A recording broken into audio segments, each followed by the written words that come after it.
নাউজুবিল্লাহ শব্দের অর্থ কি? আমি আল্লাহর কাছে আশ্রয় চাই। আস্তাগফিরুল্লাহ শব্দের অর্থ কি? আমি আল্লাহর কাছে ক্ষমা চাই। আল্লাহু আকবর শব্দের অর্থ কি? আল্লাহ মহান বা আল্লাহ সর্বশ্রেষ্ঠ। মাশাআল্লাহ শব্দের অর্থ কি? আল্লাহ যেমনটি চেয়েছেন। জাযাকাল্লাহ শব্দের অর্থ কি? আল্লাহ তাআলা আপনাকে উত্তম প্রতিদান দিন।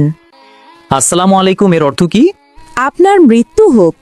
সালাম আলাইকুমের অর্থ কি? উটের নাড়ি ভুঁড়ি আপনার জন্য। সালাম আলাইকুম এর অর্থ কি? আপনার ওপর গজব পড়ুক। আসসালামু আলাইকুম এর অর্থ কি? আপনার ওপর আল্লাহর শান্তি বর্ষিত হোক।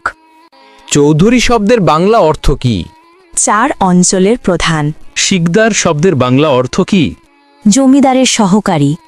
খন্দকার শব্দের বাংলা অর্থ কি? ধর্মীয় জ্ঞান সম্পন্ন ব্যক্তি।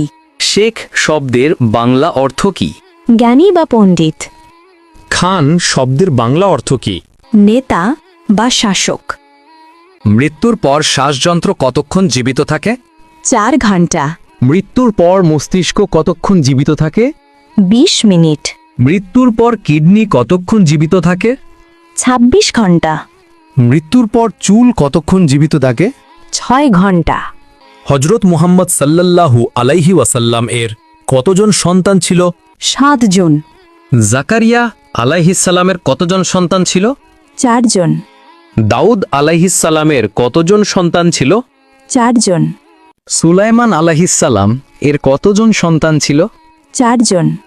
মানুষ মৃত্যুবরণের 40 দিন পর তার রুহু বাড়িতে আসে, এটি কেমন বিশ্বাস? প্রচলিত কুসংস্কার। মাজারে ও পীরের দরবারে সিজদা করার বিধান কি? হারাম। বান্দার কোন আমলে আল্লাহ তাআলা সবচেয়ে বেশি খুশি হয়? তওবা করা। একজন মুসলিমের ওপর সর্বপ্রথম ওয়াজিব কি? তাগুতকে অস্বীকার করা। আল্লাহুম্মা গফিরলি শব্দের বাংলা অর্থ কি? হে আল্লাহ, আমাকে ক্ষমা করুন। ওয়ারহামনি শব্দের বাংলা অর্থ কি? আমার প্রতি দয়া করুন। ওয়াহদিনী শব্দের বাংলা অর্থ কি? আমাকে সঠিক পথ দেখান। ওয়া আফিনী শব্দের বাংলা অর্থ কি? আমাকে সুস্থতা দান করুন। ওয়ারজুগনি শব্দের বাংলা অর্থ কি? আমাকে রিজিক দান করুন। আল্লাহুম্মা গফিরলি শব্দের বাংলা অর্থ কি? হে আল্লাহ, আমাকে ক্ষমা করুন। ওয়ারহামনি শব্দের বাংলা অর্থ কি? আমার প্রতি দয়া করুন। ওয়াহদিনী শব্দের বাংলা অর্থ কি? আমাকে সঠিক পথ দেখান। ওয়া আফিনী শব্দের বাংলা অর্থ কি? আমাকে সুস্থতা দান করুন। ওয়ারজুগনি শব্দের বাংলা অর্থ কি?